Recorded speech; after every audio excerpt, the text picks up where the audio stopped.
আপনি কি জানেন ইউটিউবে প্রথম ভিডিওটি আপলোড করেছিলেন কে? আপনি কি জানেন সে ব্যক্তিটির নাম এবং কোন চ্যানেলে এই ভিডিওটি আপলোড করেছিল সর্বপ্রথম, এবং তিনি কোথায় থাকেন এখন, এবং কত সেকেন্ডের সেই ভিডিওটি ছিল?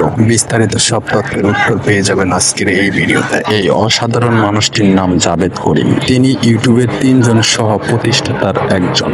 তিনি 2005 সালের 23শে April May at the zoo এই নামে একটি ইউটিউব চ্যানেলে 18 সেকেন্ডের একটি ভিডিও আপলোড করেছেন। বর্তমান সেই চ্যানেলটির সাবস্ক্রাইব সংখ্যা 5x38 মিলিয়ন এবং সেই ভিডিওটির ভিউ হয়েছে 357 মিলিয়ন এবং ভিডিওটি লাইক করেছে 17 মিলিয়ন এবং কমেন্ট হয়েছে 10 মিলিয়ন।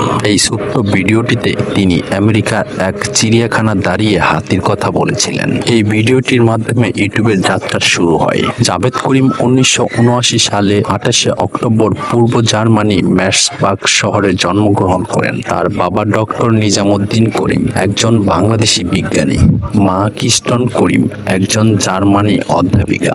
পরবর্তীতে তারা আমেরিকায় চলে যান, যেখানে জাভেদ পড়াশোনা করেন ইলিয়ন বিশ্ববিদ্যালয়ে। পরবর্তীতে তিনি স্ট্যানফোর্ড বিশ্ববিদ্যালয় থেকে পড়াশোনা করেন। পেপ্যাল এ কাজ করার সময় তার সাথে স্টিভ চেন এবং চাঁদ হলির পরিচয় হয়। এরপর তারা মিলে ইউটিউব প্রতিষ্ঠান করে। জাভেদ করিম ইউটিউবের মূল প্রযুক্তি উন্নয়নের বড় ভূমিকা রেখেছিলেন, বিশেষ করে ভিডিও শেয়ারিং সিস্টেম তৈরিতে। 2006 সালে যখন গুগল ইউটিউব কিনে নেয় $1.65 মিলিয়ন, তখনও জাভেদ করিমের অন্যতম লাভবান ব্যক্তি ছিলেন। বর্তমানে তিনি নানা সিস্টেম আপ প্রকল্পে নিয়োগ করেছেন, কিন্তু তিনি লাইমলাইটের বাইরে থাকতে পছন্দ করেন। নীরবে থেকে বিশ্বের ইতিহাস বদলে দেওয়া এই মানুষটিকে আমাদের মনে রাখা উচিত। আপনারা যদি জাভেদ করিম সম্পর্কে আরো জানতে ইচ্ছে করে তাহলে ভিডিওতে লাইক করুন এবং চ্যানেলটি সাবস্ক্রাইব করতে ভুলবেন না।